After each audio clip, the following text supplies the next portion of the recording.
VOA 세계뉴스입니다. 유럽연합 EU는 러시아의 불법 침공에 맞서고 있는 우크라이나에 최대 390억 달러를 지원할 것이라고 EU 수장이 오늘 밝혔습니다.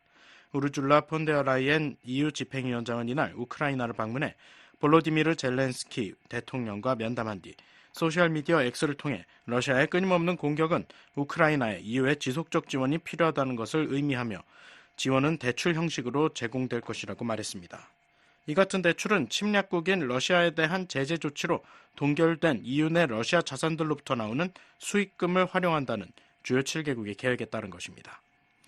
젤렌스키 대통령은 폰데어라이엔 위원장과의 면담에서 우크라이나는 지원액 가운데 수십억 달러를 방공, 에너지, 무기 구매에 사용할 계획이라고 말했습니다. 우크라이나는 군사 지원 외에도 2년 넘는 전쟁 동안 황폐화된 에너지 기반 시설 복구 등 막대한 재정적 필요에 직면해 있습니다. 한편 마리아 자하로바 러시아 외무부 대변인은 EU는 대결 국면의 지속을 위한 그들의 의지는 물론 그들의 자살 행위에 대해서도 정신이 나간 채 무감각해지고 있다고 비난했습니다. 그러면서 동결된 러시아의 자산은 EU가 불법 취득한 것이라고 주장했습니다. G7이 동결한 러시아의 부동산과 주식 등의 자산은 3천억 달러에 이르는 것으로 전해졌습니다. 필리핀은 미국이 훈련용으로 배치했던 중거리 미사일 체계를 계속 유지할 것이라고 에두아르도 아노 대통령실 국가안보보좌관이 20일 밝혔습니다.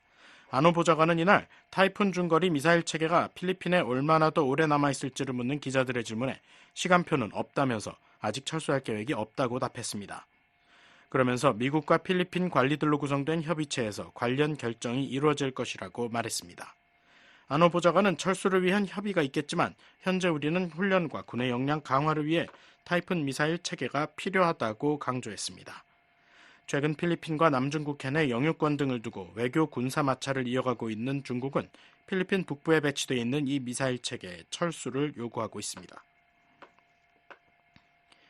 중국이 일본의 후쿠시마 원자력발전소 오염 처리수 방류에 따라 금지했던 일본산 수산물의 수입을 자체 조사를 거쳐 단계적으로 재개하기로 했습니다. 중국 외교부는 오늘 성명에서 중국 정부가 국제원자력기구 IAEA의 틀 아래에서 오염처리수 방류 감시 활동에 참여하고 독립적인 시료 채취를 수행한 뒤 이를 토대로 일본산 수산물 수입을 점진적으로 재개해가기로 일본과 합의했다고 밝혔습니다. 기시다 후미오 일본 총리도 기자들에게 이 같은 합의를 확인하면서 중국의 자체 안전 기준을 충족하는 일본산 수산물 수입을 재개하게 될 것이라고 말했습니다.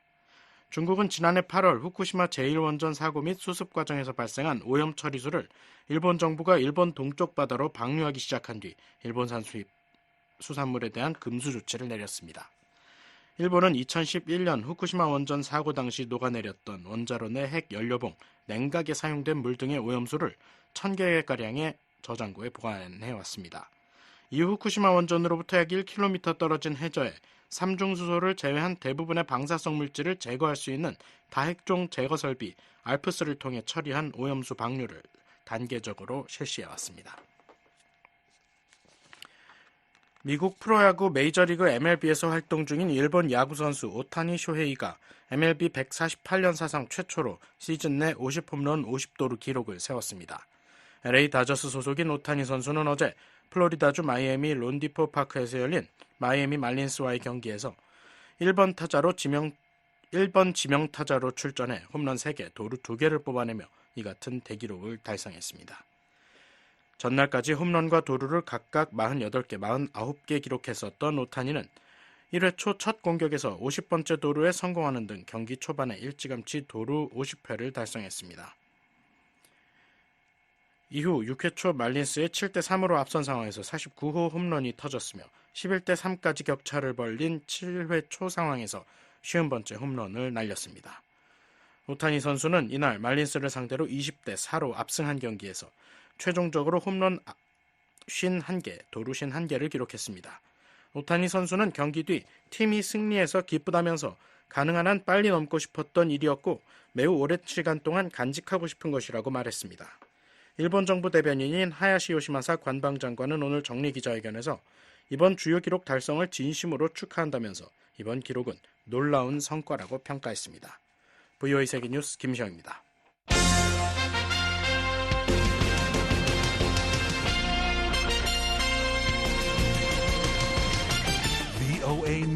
today. 여러분 안녕하십니까? 2024년 9월 20일 금요일 VOA 뉴스투데이 3부 시작하겠습니다. 진행의 김현규입니다. 이 시간에 보내드릴 주요 소식입니다. 미국 정부가 북한과 러시아 간 불법 자금 거래에 관여한 러시아 회사 5곳과 러시아 국적자 1명을 전격 제재했습니다. 러시아와 북한 간 불법 금융협력 심화에 대해 심각하게 우려하고 있다고 강조했습니다. 윤석열 한국 대통령은 한국의 핵무장과 관련해 미얀 핵협의 그룹을 언급하며 자체 핵무장 없이도 북핵 위협을 실질적으로 억제, 대응할 수 있는 체제가 구축됐다고 밝혔습니다. 국제원자력기구 IAEA가 북한의 계속되는 핵 활동에 우려를 나타내고 비핵화 이행을 촉구하는 결의안을 채택했습니다. 미국, 한국, 일본은 북한과 러시아의 군사협력 확대를 규탄했습니다. 내일 북한 날씨는 전 지역 흐리고 가끔 비 오는 곳 있겠습니다.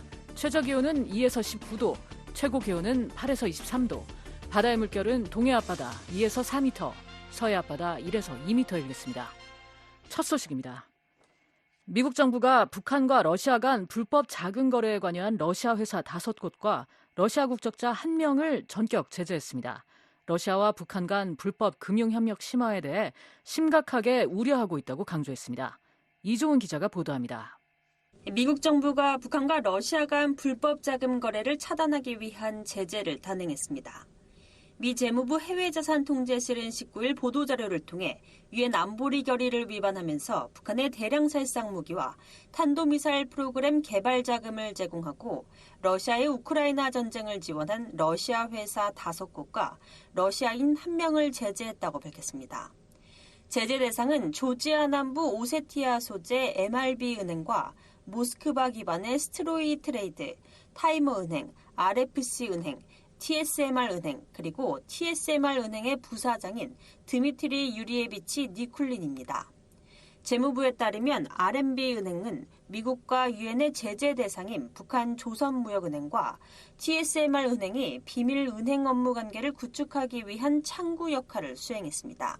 니쿨린 TSMR 은행 부사장은 TSMR 은행을 통해 조선무역은행에서 MRB 은행으로 현금을 입금할 수 있도록 도왔습니다. 또 조선무역은행과 북한 조선광선은행의 대리지불 계좌 개설을 조직해 북한 측과 협력함으로써 수백만 달러와 루블이 조선무역은행과 조선광선은행으로 전달될 수 있도록 했습니다. 재무부는 특히 MRB은행의 북한 계좌 중 적어도 일부는 러시아에서 북한으로 수출된 연료 대금을 지불하는 데 사용됐다고 지적했습니다. 재무부에 따르면 RFC은행은 조선무역은행과 협력해 폐쇄된 러시아은행에 동결된 북한 자금을 수령하기 위해 스트로이 트레이드를 설립했습니다. 또 RFC은행 소유의 타이머은행은 조선무역은행을 위해 수백만 달러 상당의 자금을 스트로이 트레이드로 이체했습니다. 이번 제재는 유엔 안보리 결의 1718호에 따른 표적 금융 제재와 2270호에 따른 북한 은행과의 거래 관계 금지 규정을 근거로 이뤄졌습니다.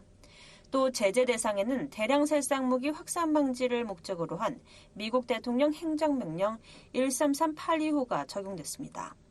제재 대상자는 미국 내 모든 재산에 대한 접근과 거래가 차단됩니다. 브래들리 스미스 재무부 테러 금융정보 담당 차관 대행은 보도자료에서 오늘 조치는 러시아와 북한이 유엔 안보리 결의를 위반하면서 금융협력을 심화하려는 노력을 우리가 심각히 우려하고 있다는 것을 보여준다고 말했습니다. 이어 미국은 우크라이나에 대한 러시아의 침략 전쟁을 지원하고 국제 금융 시스템에 대한 북한의 불법적인 접근을 가능하게 하려는 모든 계획을 방해하기 위해 가용한 모든 도구를 활용하는 데 최선을 다하고 있다고 말했습니다. 국무부는 이날 매튜 밀러 대변인 명의의 보도자료를 통해 이번 조치는 북한의 불법 대량 살상 무기 및 탄도미사일 프로그램 자금 조달을 용이하게 하고 러시아의 불법적인 우크라이나 전쟁을 지원하는 네트워크를 폭로하고 방해하기 위한 것이라고 밝혔습니다. 그러면서 러시아와 북한 간의 금융협력 증가는 국제안보와 국제금융 시스템을 직접적으로 위협하고 있다고 강조했습니다. 데니스 웨일더 전 백악관 아시아 담당 선임 보좌관은 19일 VOA의 통화에서 은행에 대한 제재 같은 조치들은 개인에 대한 제재보다 더 효과적이라며 북한의 국제금융 시스템 접근을 도운 러시아 금융기관에 대한 재무부의 이번 제재를 높게 평가했습니다. 제재 대상에 오른 대부분의 개인은 미국의 자산이 없고 미국에 올 의도도 없기 때문에 개인에 대한 기존의 많은 제재는 상징적인 성격이 강하고 실제로는 거의 효과가 없다는 설명입니다. The sanctioning of banks and those kinds of things is more effective. 그러면서 러시아와 북한 간 관계는 많은 사람들이 생각했던 것보다 훨씬 더 긴밀해졌다며 이런 관계를 저지하기 위한 제재, 특히 관련 금융제재 조치들이 더 강화될 것으로 예상된다고 말했습니다. 북한과 러시아는 우크라이나 전쟁을 계기로 양국 간 협력을 심화하고 있습니다. 특히 우크라이나 전쟁을 지원하기 위한 북한의 대러 무기 지원과 관련해 국제사회가 구체적인 증거를 제시했음에도 불구하고 두 나라는 무기 거래 사실을 부인하고 있습니다. VOA는 유엔 주재 북한 대표부와 러시아 대표부의 이번 제재에 대한 논평을 요청하고 답변을 기다리고 있습니다. VOA 뉴스 이조은입니다. 윤석열 한국 대통령은 한국의 핵무장과 관련해 미얀 핵협의 그룹 NCG를 언급하며 자체 핵무장 없이도 북핵 위협을 실질적으로 억제, 대응할 수 있는 체제가 구축됐다고 말했습니다. 체코를 공식 방문 중인 윤 대통령은 오늘 공개된 체코 경제지 호스포다 주스케 노비니와의 인터뷰에서 한국은 핵무장을 진지하게 고려하고 있는가라는 질문에 북한의 핵 위협에 대해 자체 국방력 강화와 더불어 한미 확장 억제의 실행력 강화를 최선의 방책으로 삼고 있다며 이같이 답변했습니다. 그러면서 작년 4월 국빈 방미 계기에 워싱턴 선언을 통해 NCG 설립을 결정했고 현재 한미는 핵 전략 기획은 물론 핵과 재래식 통합을 통해 공동 실행까지 함께 추진해 나가고 있다고 설명했습니다. 국제원자력기구 IAEA가 북한의 계속되는 핵활동에 우려를 나타내고 비핵화 이행을 촉구하는 결의안을 채택했습니다. 미국, 한국, 일본은 북한과 러시아의 군사협력 확대를 규탄했습니다. 조은정 기자가 보도합니다. 국제원자력기구 IAEA는 제68차 총회 넷째 날인 19일 북한의 지속적인 핵활동을 규탄하면서 완전하고 검증 가능한 핵폐기를 촉구하는 결의안을 채택했습니다. 제68차 IAEA 총회 의장을 맡고 있는 함상욱 오스트리아 주재 한국 대사는 이번 결의안이 표결 없이 합의로 채택됐다고 밝혔습니다. So may I take it that the conference wishes to adopt the draft resolution in document GC68/L3? It is so decided. 이번 결의안은 북한 영변 핵시설 내 경수로 시운전, 핵실험장의 지속적인 유지 보수 등 북한의 최근 핵활동에 대한 라파엘 그로시 사무총장의 총회 보고서 내용을 반영했습니다. 아울러 북한의 이런 핵활동은 심각한 우려를 낳고 있으며 북한의 핵 프로그램 지속은 관련 유엔 안전보장이사회 결의를 명백히 위반하는 것으로 매우 유감스러운 일이라고 밝혔습니다. 결의안은 북한이 핵확산 금지 조약 NPT 안전조치 협정을 완전하고 효과적으로 이행하기 위해 IAEA와 신속히 협력하며 IAEA 사찰탄 부재 기간 발생한 모든 미해결 문제를 해결할 것을 촉구했습니다. 또 핵확산 금지 조약 NPT에 따라 북한은 핵무기 보유국 지위를 가질 수 없음을 재확인하며 모든 핵무기와 현존하는 핵 프로그램을 완전하고 검증 가능하며 불가역적인 방식으로 포기하기 위한 구체적인 조치를 취할 것을 강력히 촉구했습니다. 북한은 1985년 NPT에 가입했다가 2003년 일방적 탈퇴를 선언했으며 IAEA는 지난 2009년 북한의 요구로 철수한 뒤 북한 핵시설을 검증하지 못하고 있습니다. 63개국 서명을 받아 결의안 초안을 제출한 트로이 룰라슈니크 오스트리아 주재 캐나다 대사는 결의안 채택 전 모두 발언에서 북한의 최근 핵활동에 대한 IAEA 사무총장의 우려를 상기시켰습니다. 특히 지난주 북한이 우라늄 농축 능력을 계속 확대하고 있음을 시사하는 정황은 이 결의안의 중요성을 더욱 부각한다고 말했습니다. Developments last week suggesting DPRK's continued expansion of its uranium enrichment capacity further underscore this 그러면서 critical 지난 30년 동안 총회는 북한과 관련해 IAEA의 중요한 역할에 대한 일치된 메시지를 계속 보내왔다며 올해에도 결의안은 북한이 IAEA 안전조치에 완전하고 효과적인 이행에 즉각 협력할 것을 촉구한다고 말했습니다. 미국과 한국, 일본은 공동 발언을 통해 결의안 채택을 환영하면서 올해 32번째 대북 결의안이 채택된 것은 북한 핵 프로그램의 지속적인 고도화라는 매우 심각한 현실을 보여준다고 말했습니다. 카이후 아츠시 빈주제 국제기구 대표부 일본 대사가 대표로 발표한 공동 발언에서 세 나라는 지난 2주 동안에만 북한은 우라늄 농축시설의 사진을 처음으로 공개하고 탄도미사일을 여러 차례 발사했다고 지적했습니다. In these 2 weeks alone, the DPRK revealed images of a uranium enrichment facility. 이어 북한은 핵무기의 기하급수적인 증가와 전술핵 무기의 선제 사용 가능성에 대해 무책임한 핵수사를 일삼고 있다며 북한의 반복되는 탄도미사일 발사와 위성 발사는 안보리 결의의 명백한 위반이라고 말했습니다. 미 한일 3국은 또 안보리 결의를 정면으로 위반하는 북한의 탄도미사일 수출과 러시아의 조달을 포함한 북러 간 군사협력 증가와 러시아가 우크라이나를 상대로 이러한 미사일을 사용하는 것을 강력히 규탄한다고 밝혔습니다.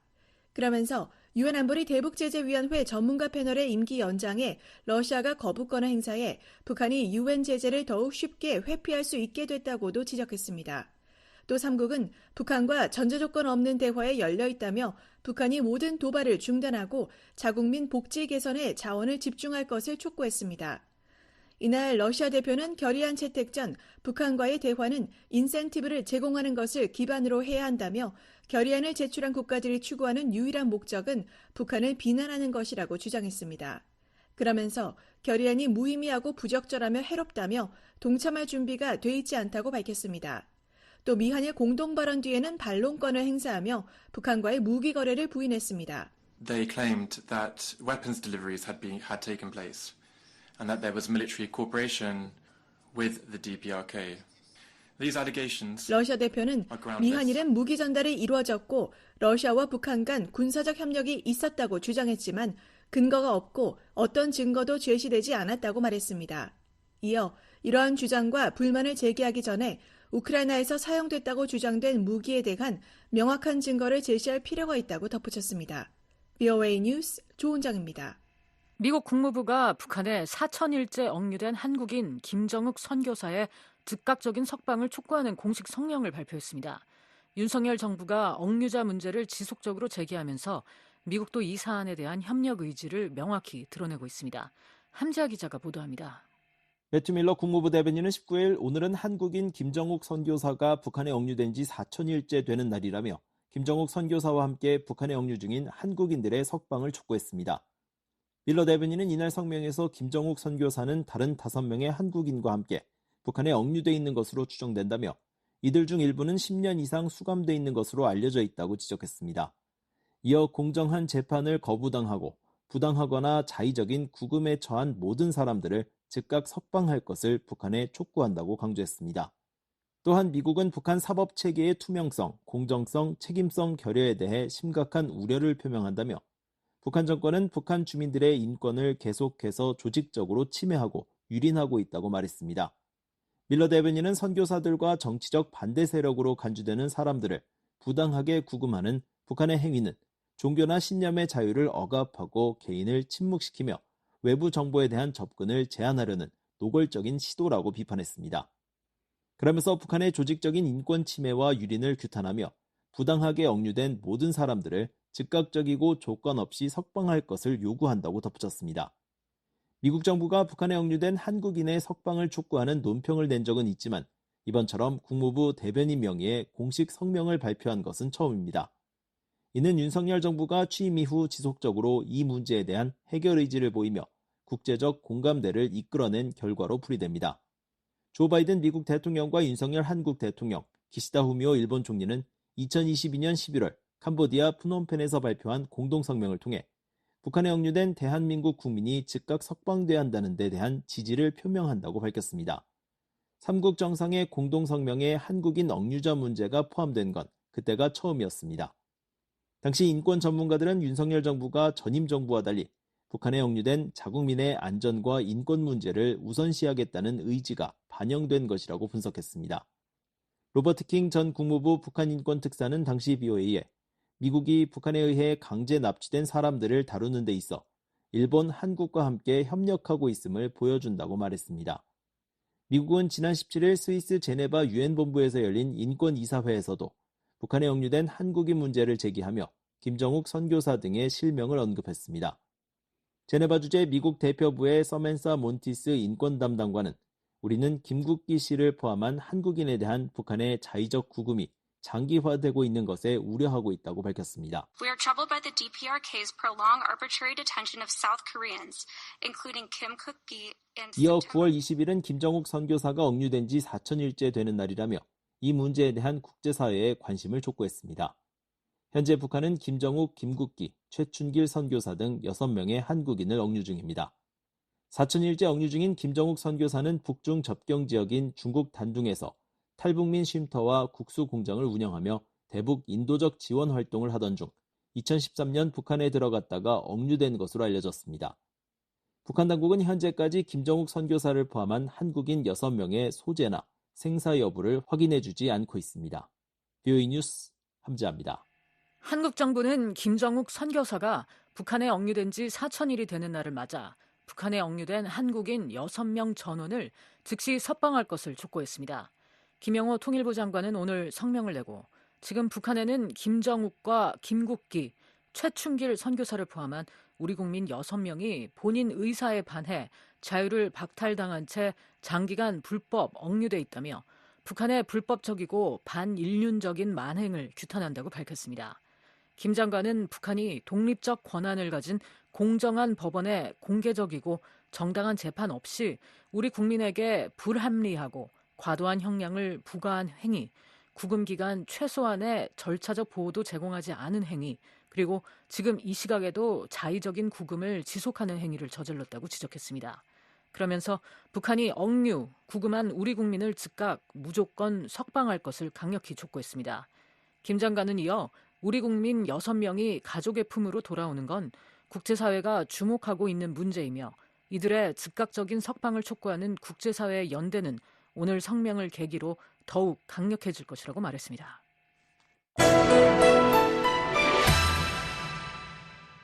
북한과의 종전선언을 추진했던 한국의 문재인 전임 정부 시절 권력 핵심에 있었던 인사가 북한과의 통일을 배제하고 평화 공존에 집중하는 두 국가론을 주장했습니다.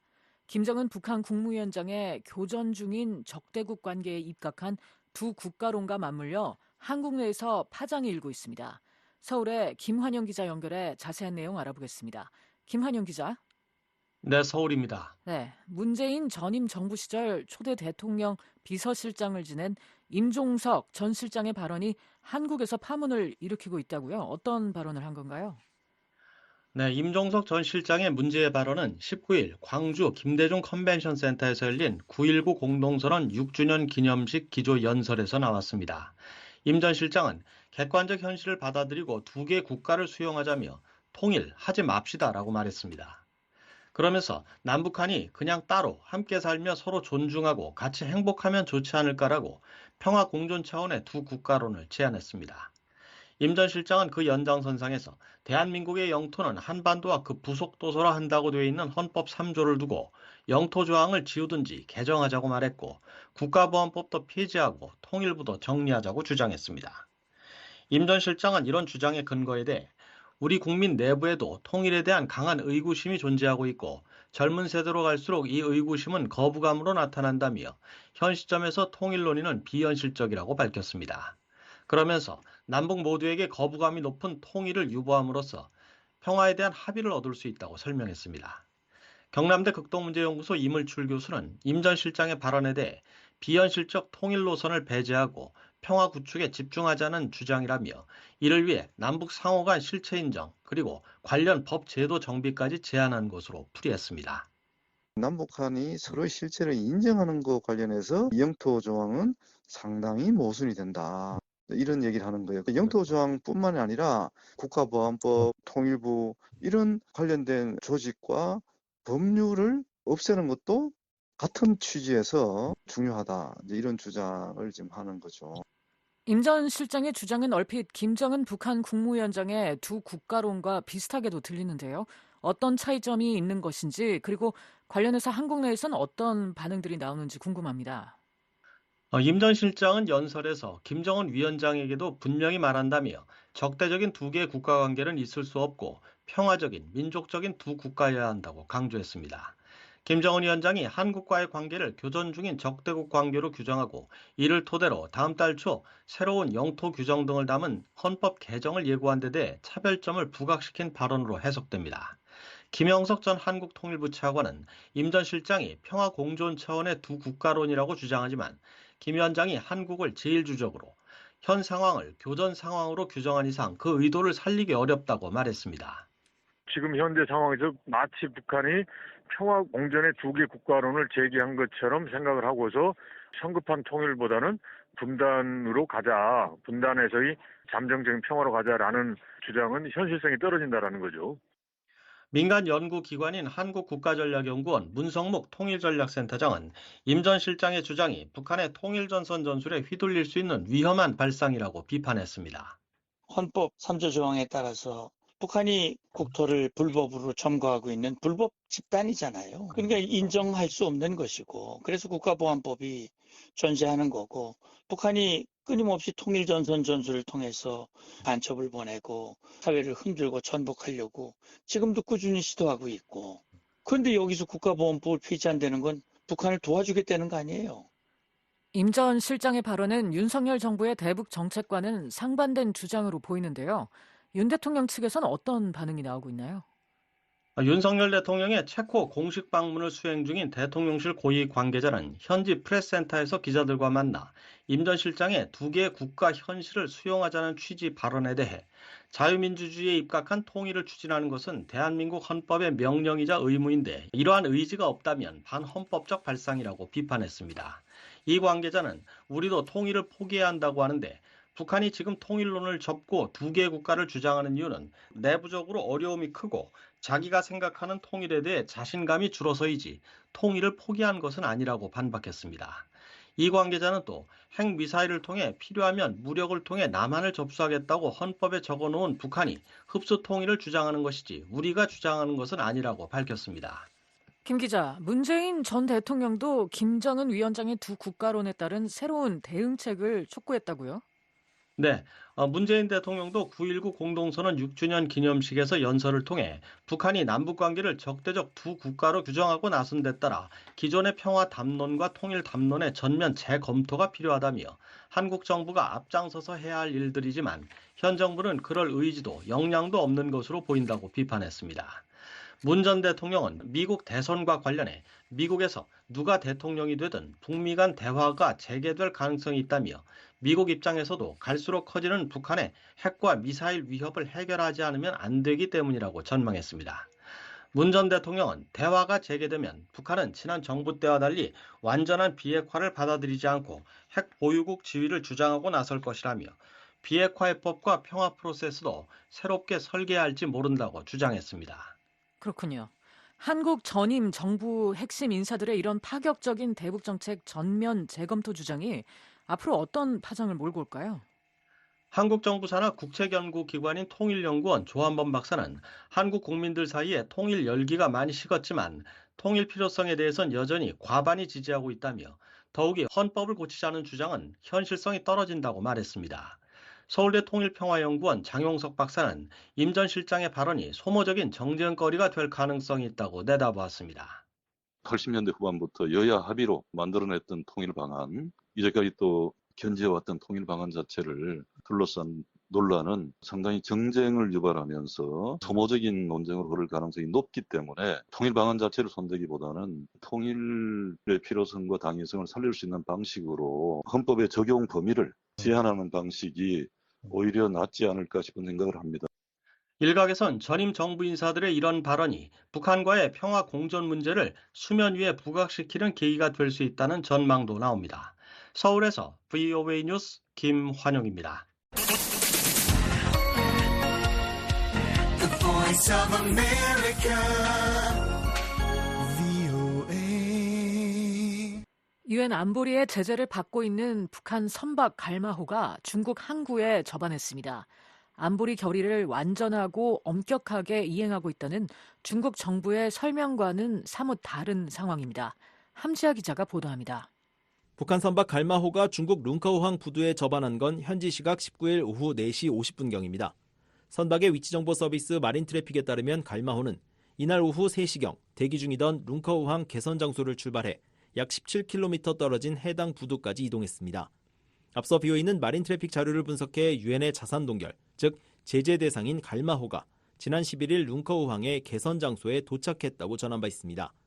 유엔 안보리는 2018년 북한의 운송회사 평천 쉬핑앤마린을 제재하며 이 회사 소유의 갈마호에 대한 자산 동결을 명령했습니다.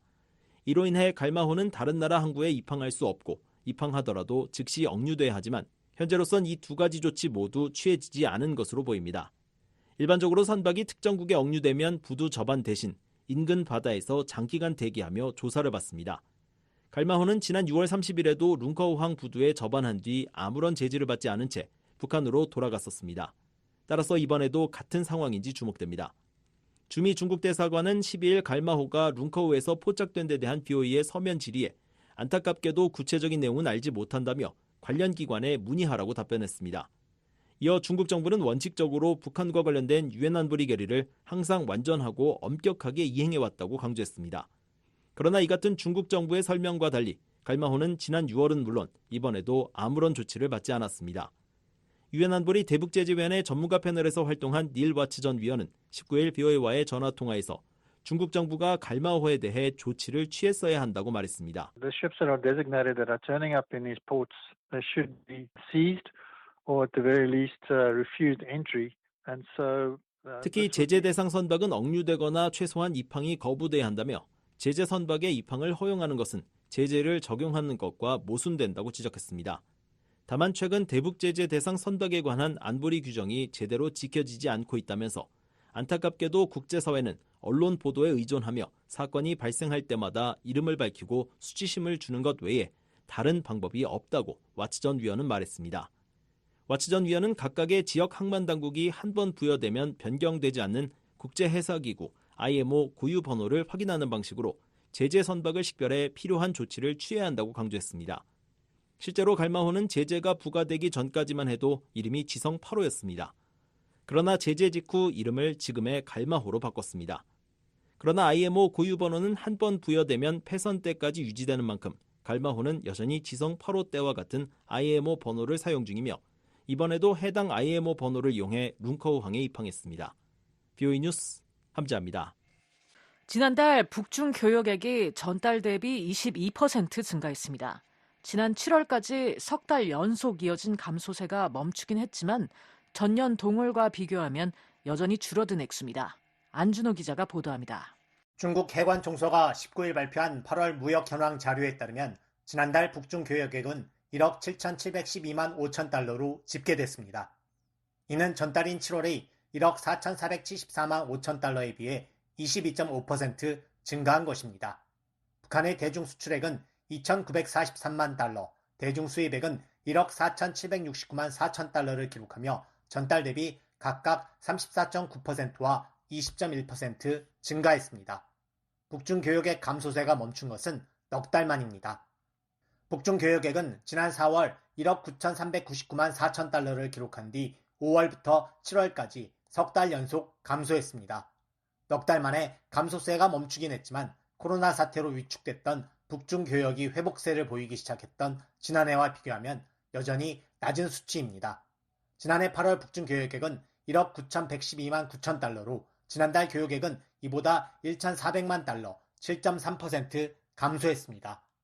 국제사회의 대북 제재가 본격화하기 이전인 2016년 8월과 비교하면 북중 교역액 감소세는 훨씬 더 심각합니다. 2016년 8월 북중 교역액은 6억 2,829만 8천 달러에 달했습니다. 넉 달 만에 감소세가 멈추긴 했지만 지난달 북중 교역액은 2016년 동월 대비 약 72% 감소한 것으로 3분의 1에도 미치지 못합니다. 이와 관련해 북한 경제 전문가인 브래들리 뱁슨 전 세계은행 고문은 이날 BOA와의 통화에서 지난달 교역 증가가 새로운 추세를 나타내는 것인지 아니면 단순히 한 달 만의 일시적인 현상인지가 중요하다면서 앞으로 9월에서부터 12월까지의 교역이 8월 수준을 유지하거나 초과하면 이는 새로운 교역 관계의 시작을 의미할 수 있다고 말했습니다. 이어 포스트 코로나 시대에도 제재는 여전히 법적으로 유지되고 있지만 중국이 러시아와 마찬가지로 제재를 완전히 무시하지는 않더라도 완화하고 있다는 사실을 나타내는 것이라고 말했습니다. in the post-COVID era, even though sanctions are still legally in place, I think it would represent a fact that China. 뱁슨 전 고문은 앞으로 북중 교역에서 수출입 구성의 변화에 주목할 필요가 있다고 말했습니다. 이를 살펴보면 북중 교역이 다시 활성화하는 것인지, 북한이 자원을 핵미사일 개발에만 투입하는지, 홍수 피해를 입은 주민 지원에 쓰는지 알 수 있다는 겁니다.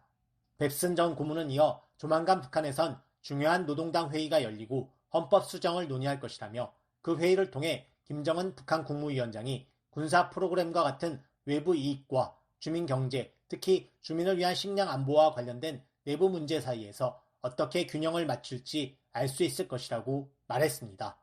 Shortly of the party, a very important party meeting, and they're going to consider changes in the Constitution. 뱁슨 전 고문은 또 북러 교역 규모는 미미한 수준이라며, 러시아가 북한 정부의 군사적 프로그램에 도움을 줄 수 있을지는 몰라도 적어도 주민 경제에는 큰 영향을 미치지 않을 것이라고 부연했습니다. BOA 뉴스 안준호입니다. 4년여 만에 문을 연 주북 스웨덴 대사관에서 현재 소규모 외교관들이 근무 중인 것으로 확인됐습니다. 스위스는 가능한 한 빠른 시일 내에 방북할 수 있기를 희망한다고 밝혔습니다. 안소영 기자가 보도합니다. 안드레아 벤투손 북한 주재 스웨덴 대사가 평양에 부임해 업무를 시작했다고 스웨덴 외무부가 밝혔습니다. 북한의 국경 봉쇄 이후 서방 국가로는 처음으로 대사관 운영을 재개한 스웨덴 정부는 19일 평양 복귀 외교관 규모와 북한 내 활동 우선순위 등에 대한 BOA의 서면 질의에 안드레아손 벤투손 대사가 소규모 외교관들과 평양에서 다시 근무 중이라고 설명했습니다. 이어 스웨덴은 한반도 문제의 평화적 해결을 위해 장기적인 노력을 기울이고 있으며 대화 및 신뢰 구축 프로세스에 대한 지원을 계속하고 있다고 밝혔습니다. 앞서 지난 13일 스웨덴 외무부는 보도자료를 내고 자국 외교관들이 다시 평양에 복귀했다면서 대사관 운영이 신종 코로나 이전으로 돌아갈 것이라고 밝힌 바 있습니다. 이번에 평양에 복귀한 벤투손 대사는 2021년 주북대사로 지명됐지만 북한 내 국경 봉쇄로 그동안 스톡홀름에서 업무를 진행해왔습니다. 앞서 벤투손 대사는 지난 2월 북한을 방문한 바 있습니다. 지난 2월 29일 주북 대사관은 양야쥔 대사가 안드레아 벤투손 주북 스웨덴 대사 내정자와 회담했다고 밝혔습니다.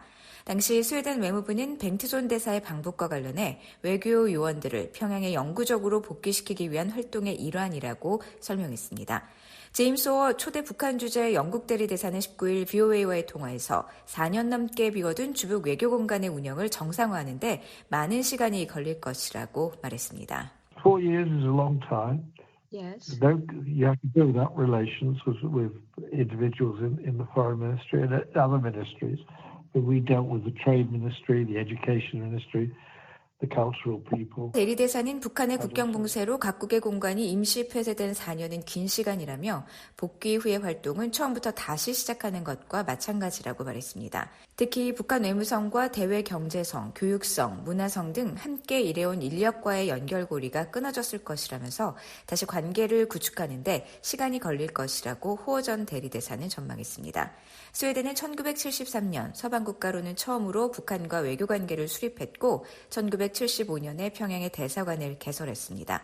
미국과 캐나다, 호주의 이익대표국 역할도 하던 스웨덴은 지난 2020년 1월 말 북한이 신종 코로나 방역을 이유로 국경을 봉쇄하면서 같은 해 8월 외교관들을 철수시킨 바 있습니다. 호주 외무부는 19일 BOA의 관련 논평 요청에 평양에서 스웨덴의 외교활동 재개를 환영한다고 밝혔습니다. 이어 평양 주재 스웨덴 대사관은 호주의 이익 보호국으로서 호주 국민에게 제한된 긴급 영사 서비스를 제공한다고 밝혔습니다. 호주는 북한의 대사관이 없으며 한국 주재 호주 대사관이 북한에 있는 호주인들에게 제한적인 영사 지원을 제공할 수 있지만 북한에서 주한 호주 대사관에 직접 연락하는 것은 불가능합니다. 지난 1997년 평양에 상주사무소를 개설하고 대북지원 사업을 벌여온 스위스는 18일 활동 재개를 위한 준비 작업에 들어갈 수 있기를 희망했습니다. 스위스 외무부는 18일 BOA의 관련 서면 질의에 스위스는 북한에 협력사무소를 두고 있다며 2020년 북한이 국경을 폐쇄하면서 스위스 개발협력청이 북한에서의 활동을 일시적으로 중단했다고 상기했습니다. 그러면서 지난 5월 스위스 기술팀이 평양을 방문할 예정이었지만 북한 측의 요청으로 방북이 연기됐다고 설명했습니다. 이어 스위스는 가능한 한 빠른 시일 내에 방북할 수 있기를 희망한다는 입장을 밝혔습니다. 한편 조 콜롬바노 주북 유엔 상주조정관실도 19일 평양 복귀 진전 여부를 묻는 VOA에 북한 당국과 유엔 직원들의 평양 복귀를 위한 논의가 계속되고 있다는 기존 입장을 재확인했습니다. 콜롬바노 상주조정관실은 유엔과 북한 정부 간 대북 유엔 전략계획 이행을 위한 정기적인 활동을 재개하기 위해 유엔 국가팀의 복귀에 대한 논의가 진행 중이라고 밝혔습니다. 앞서 유엔은 지난 2016년 대북 유엔 전략계획 2017년, 2021을 채택했지만 북한의 국경 봉쇄로 활동이 중단되면서 4년 연속 이를 연장한 바 있습니다. 주북 유엔 상주조정관실은 세계보건기구와 유엔 아동기금, 세계식량계획, 유엔 개발계획, 유엔 인도주의 업무 조정국 등 5개 북한 상주 유엔 기구를 총괄합니다. 유엔이 지난 3월 조 콜롬바노 주북 상주조정관을 임명했습니다. 하지만 콜롬바노 조정관은 신종 코로나에 따른 북한의 국경 봉쇄 조치가 이어지면서 평양에 상주하지 못하고 태국 방콕에 있는 유엔 지역본부에서 업무를 보고 있습니다. VOA 뉴스 안소영입니다. 한국계인 영김 미국 하원 의원이 중국 정부의 탈북민 강제 북송을 중단할 것을 거듭 촉구했습니다. 벤 카딘 상원 외교위원장은 중국을 포함한 모든 국가가 북한 정권의 인권 유린을 규탄해야 한다고 강조했습니다. 이조은 기자가 보도합니다. 공화당의 영킴 하원 의원은 중국 정부의 잔혹한 인권 탄압 행태를 지적하면서 그중 하나로 탈북민 강제 북송 문제를 거론했습니다. We have hundreds and hundreds of North Korean defectors in China, and they constantly 김 의원은 19일 홍콩 반중 매체인 빙과일보 사주인 지미라이의 석방을 촉구하는 상원 외교위원회 행사에서 VOA 기자 만나 중국 정부는 북한과 관련해서도 잔혹 행위를 하고 있다며 수백 명의 탈북민들을 계속해서 북송하고 있다고 말했습니다.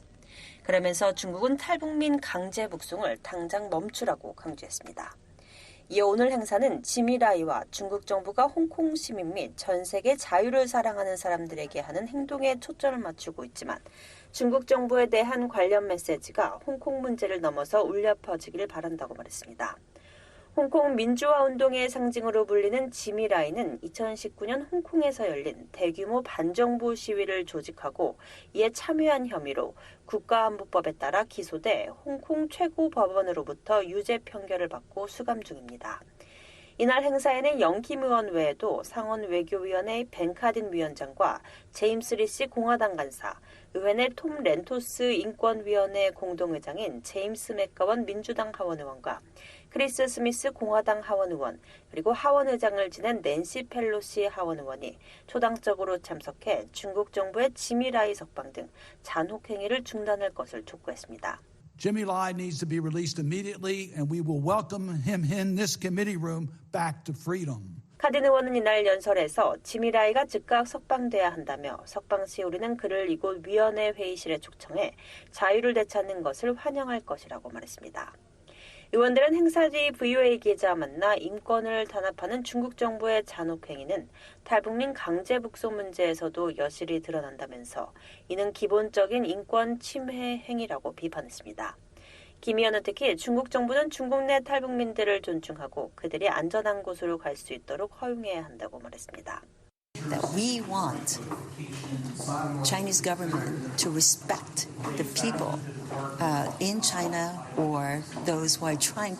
하원 외교위 인도태평양 담당 소위원장인 영킴 의원은 미국과 한국 당국자 및 탈북민들과의 면담을 통해 중국의 탈북민 강제 북송 중단을 촉구하는 데 꾸준히 목소리를 내왔습니다.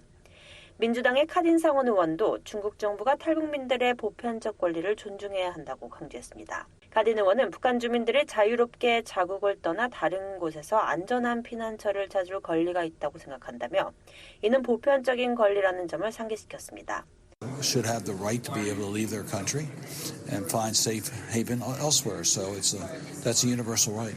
또 인권 문제와 관련해 최근 중국이 북한과 더욱 연대하고 있는 것 같다며 중국을 포함한 전 세계 모든 국가가 북한의 인권 유린 행위에 반대하는 목소리를 냈으면 한다고 강조했습니다.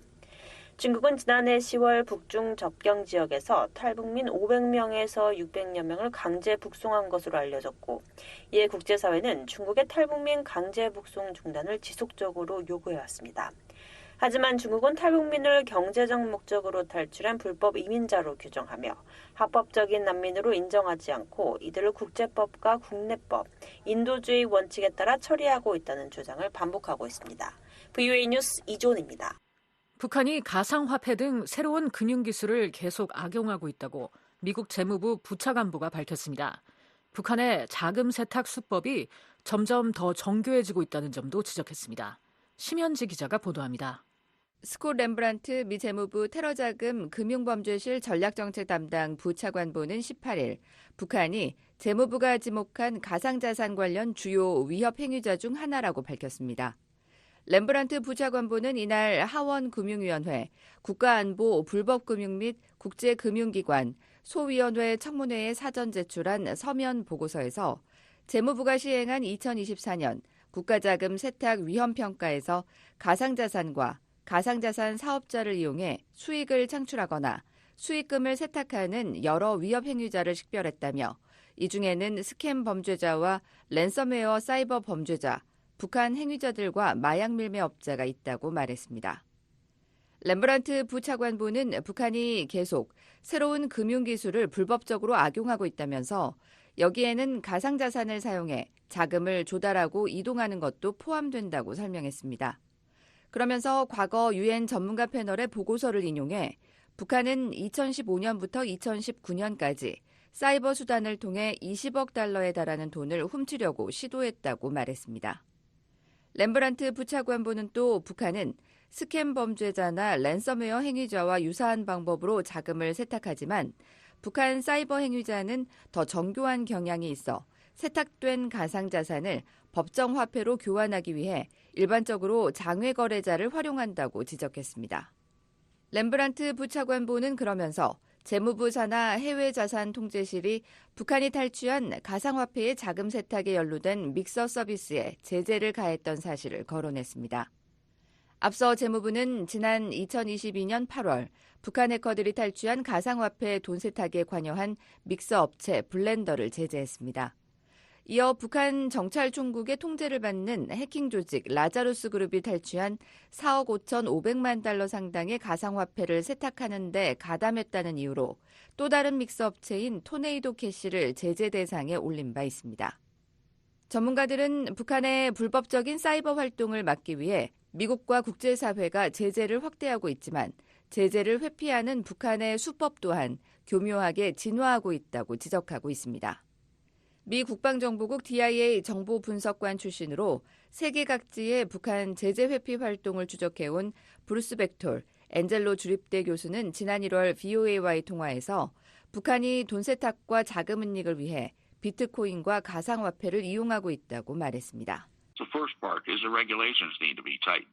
The second part is I think it's now become very 벡톨 교수는 이는 큰 도전이 될 것이라면서 북한의 최신 불법 활동에 대응해 국제사회가 사이버 범죄와 비트코인에 대한 규제를 강화해야 한다고 말했습니다.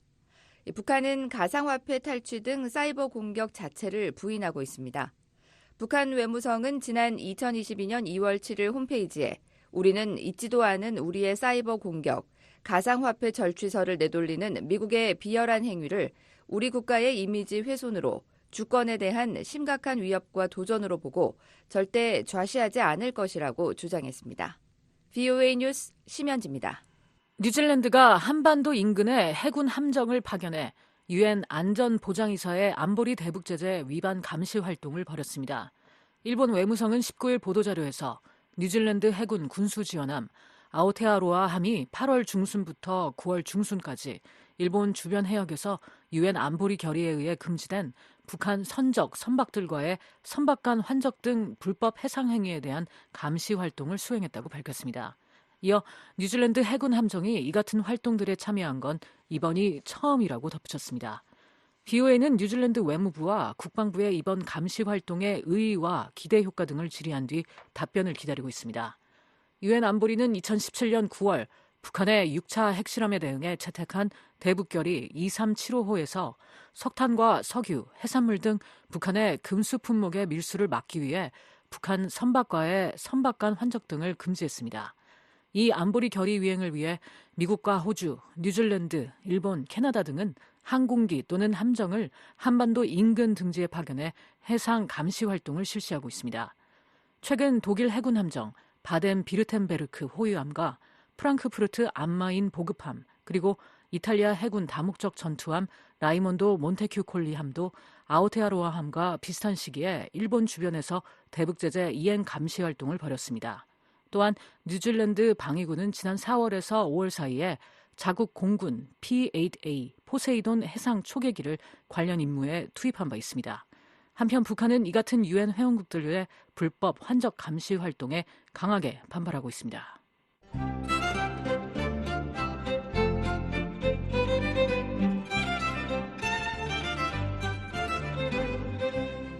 VOA 뉴스투데이 북한 날씨 알아봅니다. 내일 북한 날씨는 전 지역 흐리고 가끔 비 오는 곳 있겠습니다. 최저 기온은 2에서 19도, 최고 기온은 8에서 23도, 바다의 물결은 동해 앞바다 2에서 4m, 서해 앞바다는 1에서 2m 일겠습니다. 이어서 지역별 날씨입니다.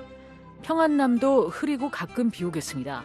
평양은 최저 16도에서 최고 21도, 안주 최저 14도에서 최고 20도, 남포 최저 17도에서 최고 20도, 평안북도 자강도 흐리고 비 옵니다. 신의주 최저 13도, 최고 19도, 수풍 최저 13도에서 최고 17도, 강계 최저 13도에서 최고 16도 되겠습니다. 황해남북도 경기도 지역 흐리고 한때 비 오겠습니다.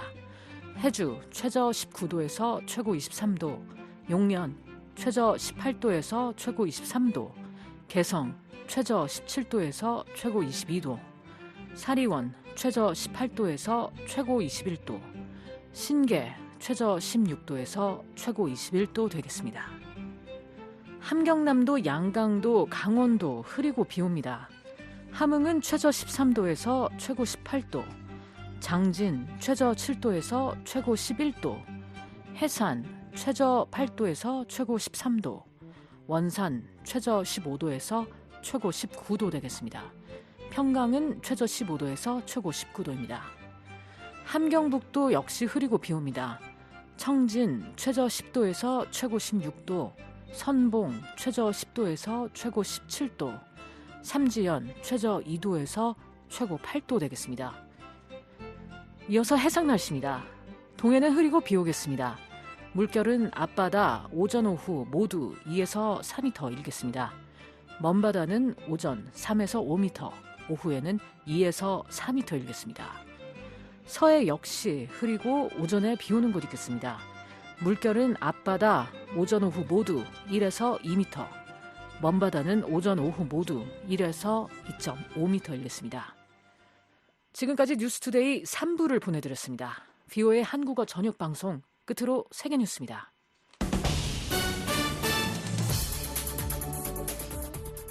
VOA 세계 뉴스입니다. 유럽연합 EU는 러시아의 불법 침공에 맞서고 있는 우크라이나에 최대 390억 달러를 지원할 것이라고 EU 수장이 오늘 밝혔습니다.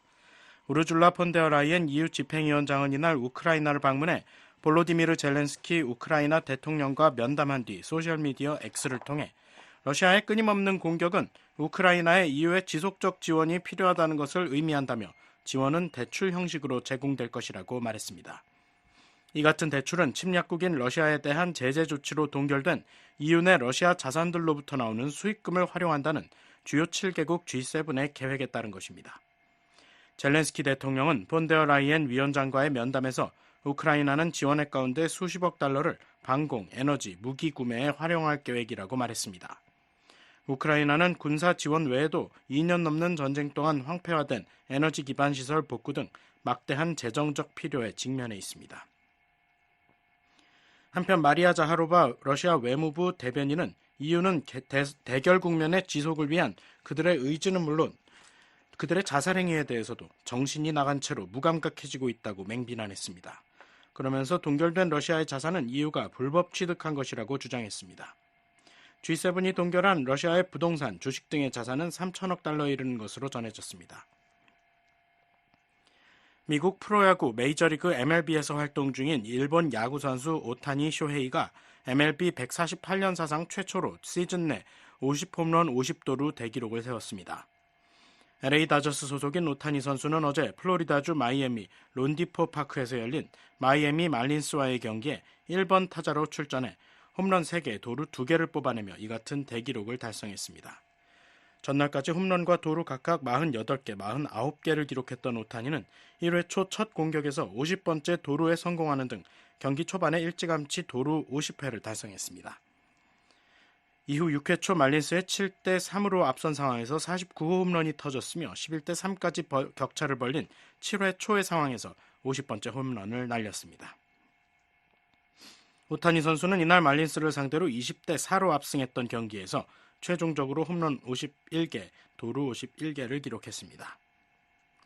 오타니 선수는 경기 뒤 팀이 승리해서 기쁘다면서 가능한 빨리 넘고 싶었던 기록이었고 매우 오랜 시간 동안 감직하고 싶은 것이었다고 말했습니다. 일본 정부 대변인 하야시 요시마사 관방장관은 오늘 정례 기자회견에서 이번 주요 기록 달성을 진심으로 축하한다며 이번 기록은 놀라운 성과라고 평가했습니다. 한편 다저스는 이날 승리로 플레이오프 진출권을 확보했습니다. 필리핀은 미국이 훈련용으로 배치했던 중거리 미사일 체계를 계속 유지할 것이라고 에드와르도 아노 대통령실 국가안보보좌관이 20일 밝혔습니다. 아노 보좌관은 이날 타이푼 중거리 미사일 체계가 필리핀에 얼마나 오래 남아있을지를 묻는 기자들의 질문에 시간표는 없다면서 아직 철수할 계획이 없다고 말했습니다. 그러면서 미국과 필리핀 관리들로 구성된 협의체에서 관련 결정이 이루어질 것이라고 말했습니다. 아노 보좌관은 철수를 위한 협의가 있겠지만 현재 우리는 훈련과 군의 역량 강화를 위해 타이푼 미사일 체계가 필요하다고 강조했습니다. 최근 필리핀과 남중국해 내 영유권 등을 두고 외교, 군사적 마찰을 빚고 있는 중국은 필리핀 북부에 배치된 이 미사일 체계의 철수를 요구해왔습니다. 중국이 일본의 후쿠시마 원자력발전소 오염처리수 방류에 따라 금지했었던 일본산 수입산물의 수입을 자체 조사를 거쳐 단계적으로 재개하기로 했습니다. 중국 외교부는 오늘 성명에서 중국 정부가 국제원자력기구 IAEA의 틀 아래에서 오염처리수 방류 감시 활동에 참여하고 독립적인 시료 채취를 수행한 뒤 이를 토대로 일본산 수산물 수입을 점진적으로 재개해가기로 일본과 합의했다고 밝혔습니다.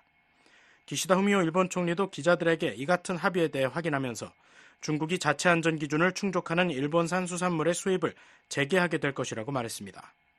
중국은 지난해 8월 후쿠시마 제1원전 사고 및 수습 과정에서 발생한 오염 처리수를 일본 정부가 일본 동쪽 바다로 방류하기 시작한 뒤 일본산 수산물 금수 조치를 내렸었습니다. 일본은 2011년 후쿠시마 원전 사고 당시 녹아내린 원자로 내 핵 연료봉 냉각에 사용된 물 등 오염수를 1000개가량의 저장고에 보관해왔습니다. 이 후쿠시마 원전으로부터 약 1km 떨어진 해저에 삼중수소를 제외한 대부분의 방사성 물질을 제거할 수 있는 다핵종 제거 설비 알프스를 통해 처리한 오염수의 방류를 단계적으로 실시해왔습니다. 우크라이나와 서방국들이 벨라루스에 대한 도발 시나리오를 추진할 경우 재앙적 결과를 맞을 것이라고 러시아 정부가 오늘 경고했습니다. 마리아 자하로바 러시아 외무부 대변인은 이날 기자들에게 러시아 정부는 벨라루스와의 국경에서 증가하고 있는 북대서양 조약기구의 도발적 활동에 대해 우려하고 있다며 이같이 말했습니다. 우크라이나와 러시아와 각각 국경을 맞대고 있는 벨라루스는 2022년 2월 러시아의 우크라이나 불법 침공 당시 러시아를 지원했으며 러시아의 전술 핵무기를 자국 영토에 배치하고 있습니다. 이런 가운데 벼체슬라프 볼로딘 러시아 국가두마 의장은 어제 텔레그램을 통해 유럽연합 국가들이 서방제 장거리 무기 사용을 우크라이나에 허용할 경우 핵사용 세계대전을 초래할 것이라고 경고했습니다. VOA 세계뉴스 김시영입니다. 지금까지 여러분께서는 VOA 저녁 방송을 들으셨습니다. VOA 저녁 방송은 저녁 8시부터 자정까지 4시간 동안 중파 1188kHz를 통해 들으실 수 있습니다. 또 밤 9시부터 10시까지는 단파 9350, 9490, 12080kHz로 밤 10시부터 11시까지는 단파 9350, 12045, 12080kHz로 또 밤 11시부터 12시까지는 단파 9,405, 12,045, 12,080kHz로 청취 가능합니다. 매일 새벽 2시부터 3시까지 1시간 동안은 중파 1,566kHz로, 또 매일 새벽 4시부터 6시까지 2시간 동안은 단파 5,875, 7,365, 7,465kHz로 들으실 수 있습니다. 함께해 주신 여러분 고맙습니다. 다음 방송 시간까지 안녕히 계십시오.